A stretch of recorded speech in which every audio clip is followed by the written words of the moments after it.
তৃতীয় শ্রেণী অধ্যায় ৯ নাম্বার ৩ কি বলছে নিচে কিছু লভ্যাংশের লব ও হর দেওয়া আছে, ভগ্নাংশগুলো লিখি। ১ নম্বরে লব, হর, লব এবং হর, তাই তো? হর মনে রাখতে হবে যে দুধের হর উপরে এবং অঙ্কের হর সবসময় নিচে থাকবে। তাহলে হর নিচে, লব হলো ৭, হর হলো ১৩।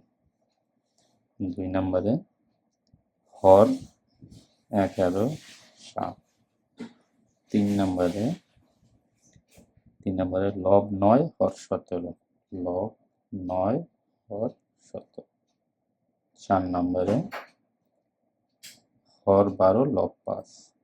হর ১২, লব ৫।